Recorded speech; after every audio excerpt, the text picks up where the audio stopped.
नमस्कार, स्वागत है आपका। मैं हूं आपके साथ आशा झा। आज है सियासत का सुपर संडे, क्योंकि कुल मिलाकर के 5 राज्यों में चुनावी नतीजे सामने आने वाले हैं और यूपी में भी पंचायत चुनाव के लिए आज ही मतगणना होने वाली है और विशेष कवरेज आपके सामने हम लेकर हाजिर हैं।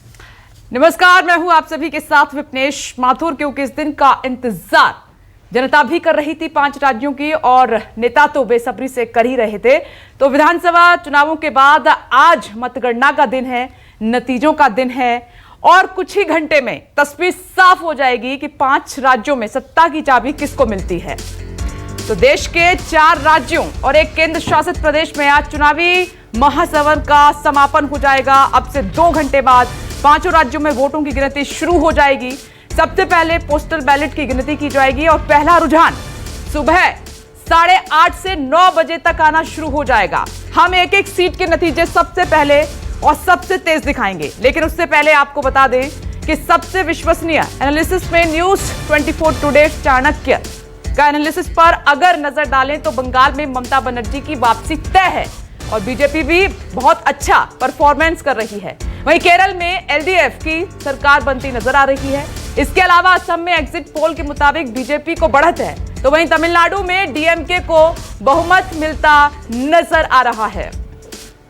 जी, वहीं आपको बता दें कि न्यूज 24 टुडे चाणक्य के एनालिसिस में जो तस्वीर उभर कर सामने आ रही है उसमें बताया गया, लेकिन असली तस्वीर मतगणना के बाद ही साफ हो पाएगी। 5 राज्यों की कुल 822 विधानसभा सीटों पर वोटों की गिनती आज होने वाली है और हमारे साथ तमाम सहयोगी हमारे अलग अलग जगहों से इस वक्त मौजूद हैं और क्या किस तरीके से तैयारियां हैं मतगणना को लेकर के एक एक तस्वीर हम आपको दिखाएंगे। न्यूज 24 पर सबसे सटीक एनालिसिस तो आपने देखा, लेकिन अब सबसे बड़ी कवरेज मतगणना के दिन आपके सामने हम लेकर हाजिर हैं। देखिए स्क्रीन पर इस वक्त नजर आ रहे हैं मेरे सहयोगी, वरिष्ठ सहयोगी राजीव रंजन कोलकाता से हमारे साथ जुड़ चुके हैं। मनोज पांडे भी कोलकाता में एक अलग जगह से मौजूद हैं, वहां पर भी काउंटिंग होगी। चंद्रशेखर नॉर्थ 24 परगना से मौजूद हैं। अमरदेव पासवान आसनसोल से, मुर्शिदाबाद से मनाली दत्ता हमारे साथ जुड़ेंगे थोड़ी देर में।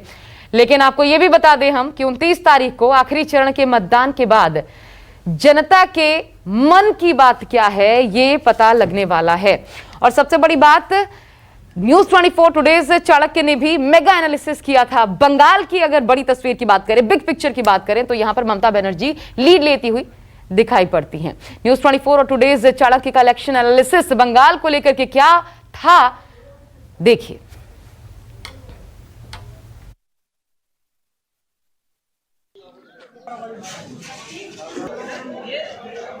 ऑनलाइन पढ़ाई में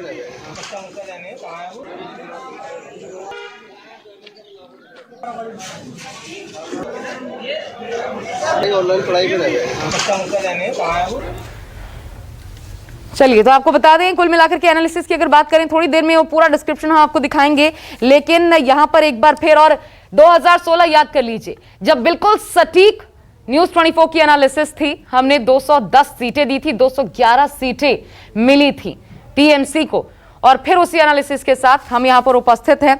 इस बार एक बार फिर यह सटीक होगा, ऐसी पूरी उम्मीद है। दर्शकों का ऐसा ही एक्सपेक्टेशन कम से कम है। राजीव, सीधा आपके पास आते हुए, लेकिन राजीव, एक तो कहां पर मौजूद हैं आप और ममता बनर्जी, उनके बारे में क्या जानकारी है, कहां पर है? खुद अगर बीजेपी की बात करें तो बीजेपी की तरफ से कमान संभालने के लिए पश्चिम बंगाल में कौन मौजूद है?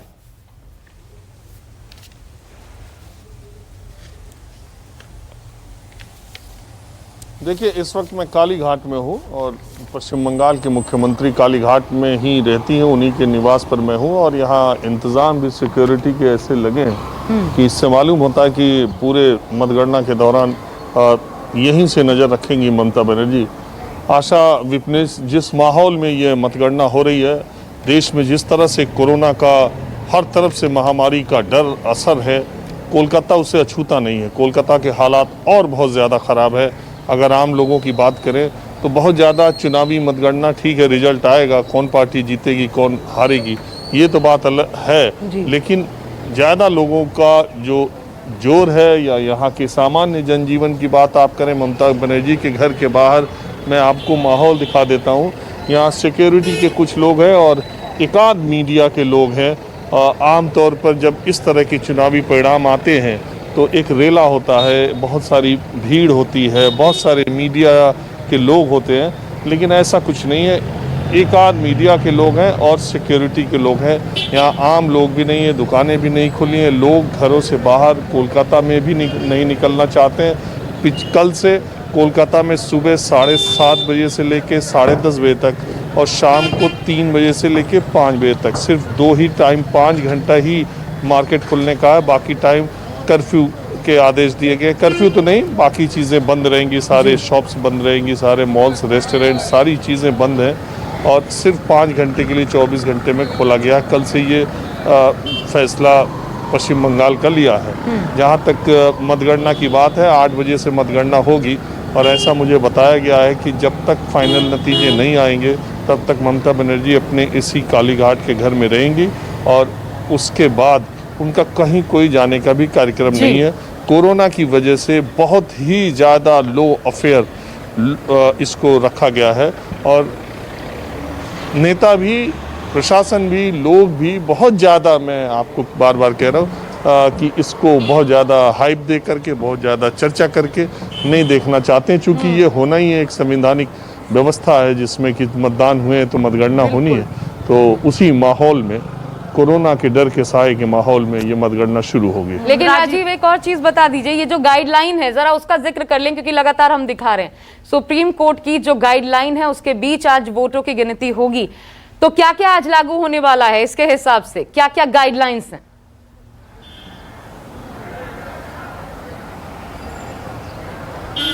देखिए, सुप्रीम कोर्ट की जो कोरोना के लिए, मतगणना के लिए गाइडलाइन आई है वो उत्तर प्रदेश के पंचायत चुनाव के लिए, हालांकि मोटे तौर पर वो जहां जहां मतदान हो रहा है वहां के लिए भी है। आमतौर पर आप देखते हैं कि पंचायतों के चुनाव के नतीजे आते वक्त मतगणना स्थल के बाहर गांव और आसपास के लोग भारी संख्या में इकट्ठा होते हैं। सुप्रीम कोर्ट ने कहा है कि मतगणना के बाहर कर्फ्यू जैसे हालात होंगे। कर्फ्यू होगा, हालात नहीं होंगे, कर्फ्यू होगा। इसका मतलब ये होगा कि कोई भी आदमी मतगणना स्थल के बाहर नहीं जा पाएगा। मतगणना स्थल में जैसे पंचायत चुनाव में ये होता है कि एक कैंडिडेट का, एक ग्राम प्रधान कैंडिडेट का एक काउंटिंग एजेंट होता है, तो सब अपना एजेंट बना के पहले दे देते हैं। उनको RT-PCR टेस्ट कराने के लिए कहा गया था, वो अपने कोरोना के टेस्ट के रिपोर्ट के साथ आज मतगणना स्थल पर पहुंचेंगे। पहली बात यह है, उनको मोबाइल ले जाने की सुविधा नहीं होगी और एक कैंडिडेट का एक ही आदमी अंदर जाएगा। CCTV फुटेज के तहत सारी मतगणना की जाएगी और बाहर कर्फ्यू जैसे हालात होंगे। वैसे भी उत्तर प्रदेश में आज लॉकडाउन है, वीकेंड लॉकडाउन है, तो इसलिए वैसे भी लोग अपने घरों से नहीं निकल पाएंगे, लेकिन एहतियातन मतगणना स्थल के बाहर भी लोग इकट्ठा ना हो, इसलिए उत्तर प्रदेश में ये व्यवस्था की गई है। जहाँ तक पश्चिम बंगाल की बात है, यहाँ भी काउंटिंग एजेंट्स के अलावा दूसरे लोगों को जाने की कोई मनाही है और मतगणना स्थल के बाहर मीडिया और पुलिस प्रशासन को छोड़ के किसी के रहने की, किसी के इकट्ठा होने पर रोक है।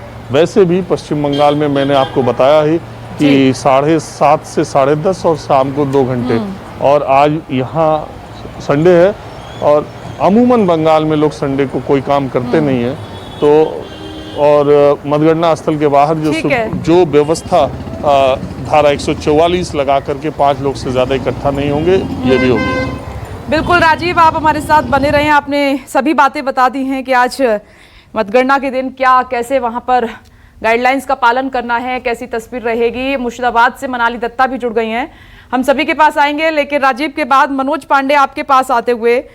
मनोज, संकट से देश गुजर रहा है, बहुत उत्साह नहीं है, लेकिन ये लोकतंत्र के पर्व में जनता ने आहुति दी है, तो ये उनका अधिकार है जानना कि अब उनके राज्य की जो चाबी है सत्ता की किसके हाथ में जाने वाली है, उनका भविष्य कितना सुरक्षित रहने वाला है। इसीलिए आज हम और आप सभी यहाँ पर बैठे हुए हैं। तो मनोज, जहां पर आप मौजूद हैं वहां पर काउंटिंग को लेकर कैसी तैयारियां हैं और 8 बजे से शुरू होनी है काउंटिंग, कैसी अभी तस्वीर दिखाई दे रही है इस वक्त वहां पर?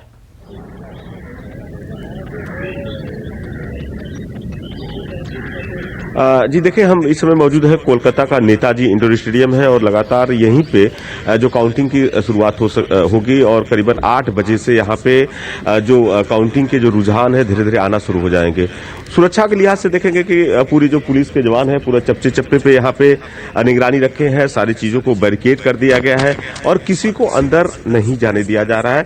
और जिस तरह से देखें कि इस बार का जो कोर्ट का आदेश आया है, चुनाव आयोग ने कहा है कि पश्चिम बंगाल में करीब कोरोना प्रोटोकॉल को मानते हुए जो अनुमान हम लोग हर बार देखते थे कि जब चुनाव के रिजल्ट आते थे तो कहीं न कहीं जो पार्टी के समर्थक है, हर पार्टी के जो कार्यकर्ता है यहाँ सड़कों पे लगातार अपने झंडे और बैनर लेके पहुंचना शुरू कर देते थे। लेकिन इस बार इस चीज की मनाही है और जाहिर सी बात है कि पश्चिम बंगाल के हालात दिन पर दिन बिगड़ते गए और कोरोना के जो संक्रमित लोगों की संख्या भी बढ़ती गई है। और आज आप बता दें कि आज एक ऐसा है क्योंकि आप देखें करीबन 6 महीने से पश्चिम बंगाल का जो सियासी पारा था कहीं न कहीं पूरी चरम सीमा पे था और आज के दिन दोनों पार्टियां कह सकते हैं सभी पार्टियों का 2 मई का इंतजार है और जिस तरह से लगातार उत्साह दिखता था वो कहीं न कहीं कोरोना की वजह से आज फीका दिखाई दे रहा है। और जाहिर सी बात बता दें आपकी 37 जो मंत्री हैं, मंत्रियों के आज भाग्य का फैसला होना है और करीबन 2 दर्जन से ज्यादा जो सेलिब्रिटियां हैं, क्रिकेटर इसमें शामिल हैं, फुटबॉलर हैं और इसमें फिल्मी जगत के जो बड़ी बड़ी हस्तियां हैं, बीजेपी और टीएमसी ने दोनों को मैदान में उतार रखा है। आज उनके भाग्य का फैसला है। लेकिन सबसे बड़ा दिलचस्प आज जहां पे सबकी निगाहें टिकी है, करीबन हम लोग भी चर्चा करते थे कि बंगाल के मुख्यमंत्री ममता बनर्जी और शुभेंदु अधिकारी जो कि नंदीग्राम का फोकस है, उनके भी भाग्य का फैसला है क्योंकि जिस तरह से देखें कि लगातार जो सियासी था और आज के ही 2 मई के दिन का बीजेपी और टीएमसी बड़ी बेसब्री से इंतजार कर रहा था इसी चीज को लेकर। करीबन 6 महीने से देखें पश्चिम बंगाल में आज इस बार का जो चुनाव था पूरा संग्राम मचा था बीजेपी पार्टी की तरफ से। तमाम जो दिग्गज नेता थे बंगाल के दौरा करते थे, लगातार बंगाल के यहाँ पे कहीं न कहीं पृष्ठभूमि बना रखे थे और बंगाल को स्वराज बंगला बनाने का संकल्प लेके चल रहे थे। हर किसी को 2 मई का इंतजार था और कुछ ही देर में देखिए ये घड़ी भी खत्म हो जाएगी और जिस तरह से यहाँ पे उत्साह था कहीं न कहीं कोरोना की वजह से साफ तौर पर आपको फीका दिखाएगा। हम दिखाएंगे देखिए सिर्फ यहाँ पे जो पुलिस के जो जवान है वही है। पूरी तरह से देखिए नेताजी इंडोर स्टेडियम को बैरिकेड कर दिया गया है, बांसों से पूरा बैरिकेड कर दिया गया है। अंदर किसी को नहीं जाने दिया जा रहा है। सिर्फ जो काउंटिंग के जो लोग हैं अंदर में है उन्हीं की बाकायदा चेकिंग ट्रॉली हो रही है और उन्हीं को जाने दिया जा रहा है। अनुमान दिखाएंगे कि देखिए हमारे बगल में जो बाबू घाट हुआ करता था और यहीं पे जो कार्यकर्ता हुआ करते थे बीजेपी, टीएमसी, कांग्रेस, सीपीएम के हर समर्थक यहाँ पे पहुंचे करते थे। लेकिन इस बार उस तरह का नहीं है। दूर दूर तक लोगों को बैरिकेड कर दिया गया है और यहाँ पे आने की अनुमति किसी को भी नहीं दिया गया है। साफ तौर पे देखिए मुख्यमंत्री ममता बनर्जी भी चुनाव को लेकर अपने घर में बनी हुई हैं और दीदी की निगाहें हैं और दीदी ने साफ तौर पे कहा है कि इस तरह का जो प्रोग्राम है कहीं न कहीं जो सेलिब्रेशन का है, जब तक पूरे परिणाम नहीं आ जाते हैं तब तक लोग उनके जो एजेंट हैं या जो भी है वो पोलिंग बूथ पे ही रहेंगे। तो कह सकते हैं कि बंगाल का आज की लगातार बीजेपी और टीएमसी इसी दिन का इंतजार कर रही थी और करीबन 6 महीने से घमासान बंगाल का चल रहा था। और आज देखे जैसे यहाँ पे देखे जो हम टॉलीगंज की बात करें तो उस पे सबकी निगाहें टिकी हुई है। जो केंद्रीय मंत्री बाबुल सुप्रियो थे उनको यहाँ पे लगाया, यहाँ पे उतारा था बीजेपी ने, पूरी दाव लगाई थी। वहीं जो अरूप विश्वास मुख्यमंत्री ममता बनर्जी के काफी जो करीबी थे उनके भाग्य का आज फैसला है। तो कह सकते हैं ऐसे तमाम जो कई यहाँ पे जो कोलकाता की सीटें हैं उन पे सारी लोगों की दाव प्रतिष्ठा पे है कि आखिर किसकी यहाँ पे जीतती है और किसकी सरकार बनती है। जाहिर सी बात है रुझान तो आया था जिससे एग्जिट पोल आया था तो कहीं ना कहीं एग्जिट पोल पे लोगों की निगाहें हैं, लोग कहीं लोग खुश हैं तो कहीं लोग क्यों लग रहा है कि नहीं होगा।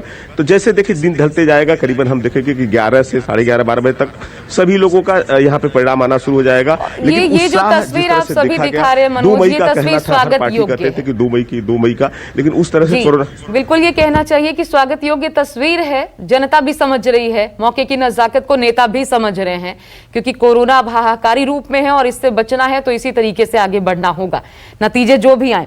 अमरदेव पासवान भी हमारे साथ है आसनसोल से, चंद्रशेखर तिवारी नॉर्थ 24 परगना से। चंद्रशेखर, आपके पास आते हुए हमने इस बार न्यूज 24 टुडे चाणक्य ने 180 सीटें दी, पिछली बार हमने 210 सीटें दी थी और ठीक 211 सीटें ममता बनर्जी को आई थी। अब नॉर्थ 24 परगना की बात करूं तो कुल 33 सीटें 28 2011 में भी और 2016 में भी। इन 33 सीटों में टीएमसी ने इतनी ज्यादा बढ़त हासिल की थी। आप ही का पहले मैं एक एग्जिट पोल ही कह लूं, आप ही से एनालिसिस ले लूं।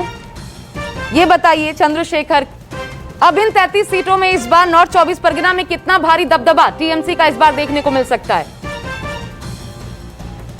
जी देखिए बिल्कुल ये चाणक्य जो भी एग्जिट पोल्स हैं उस पर जनता बहुत भरोसा करती है और भरोसा करने का एक कारण भी है क्योंकि 2016 में इतना सटीक लगभग समझिए तो 90 से 95% तक का सटीक जो एक एग्जिट पोल था वो हमने दिखाया था और इस बार भी जो हम एग्जिट पोल दिखा रहे हैं वो कहीं ना कहीं जनता की एक एक्सपेक्टेशन है कि वो कहीं ना कहीं जाकर एक सटीक जरूर साबित होगी।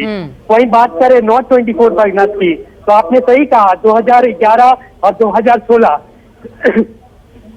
जो 33 में 28 सीटें कंटिन्यूसली दोनों बार टीएमसी ने जीते हैं। साथ ही अगर कहें कि 2016 की बात करें तो बीजेपी ने अपना यहाँ पे खाता भी नहीं खोला था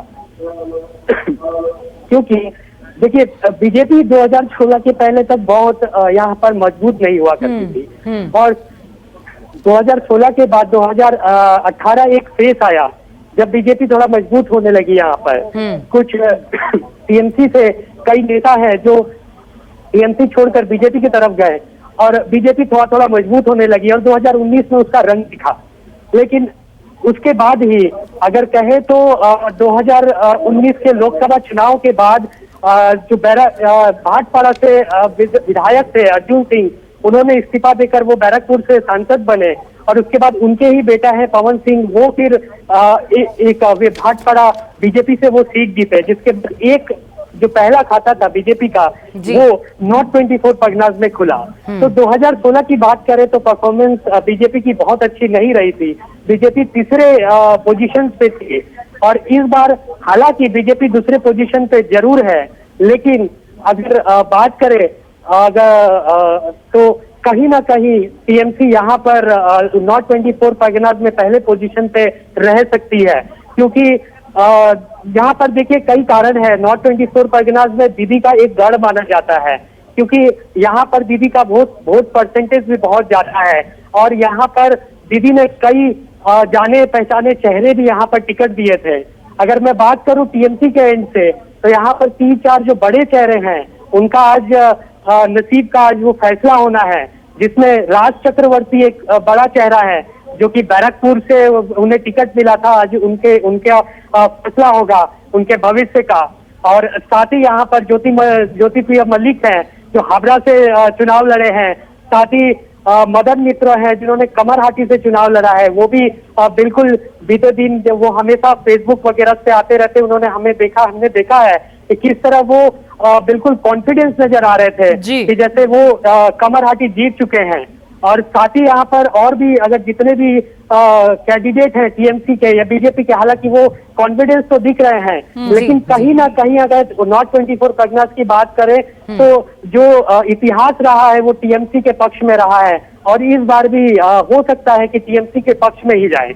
जी मैं लौटूंगी आपके पास चंद्रशेखर। अमरदेव पासवान भी हमारे साथ मौजूद हैं आसनसोल से। अमरदेव कोलकाता के बाद बंगाल में यही सबसे बड़ा शहर है जहां पर इस वक्त आप मौजूद हैं आसनसोल और यहां पर जीत के लिए भी काफी मेहनत की गई। 2016 में टीएमसी ने जीत दर्ज की, तस्वीर भी दिखा दीजिए और इस बार जिस तरीके की तैयारियां आपने देखी, वोटिंग हुई, लोगों से बात भी की, क्या हो सकता है आज यहाँ पर? देखिए मैं आपको बता दूं कि आज हम लोग करीब 6 बजे यहाँ पहुंचे हैं और हम देख सकते हैं कि 2 घंटे पहले से ही यहाँ पे जो सुरक्षा व्यवस्था की जो बात की जाए तो काफी भारी संख्या में यहाँ पे पुलिस बल की तैनाती की गई है और जो राजनीतिक दल जो है वो राजनीतिक दल के जो नेता हैं वो लगातार यहाँ पहुंच रहे हैं। लेकिन सबसे बड़ी बात इसमें ये है कि जो यहाँ पे मतगणना केंद्र पे यहाँ पहुंच रहे हैं सभी लोगों का यहाँ पे कोविड जांच का रिपोर्ट देखा जा रहा है। तभी मतदान केंद्र में किसी को भी प्रवेश करने का परमिशन दिया जा रहा है, चाहे वो पुलिस हो, चाहे वो मीडिया कर्मी हो, चाहे वो राजनीतिक दल के कोई नेता हो, चाहे वो कोई भी सरकारी कर्मचारी हो।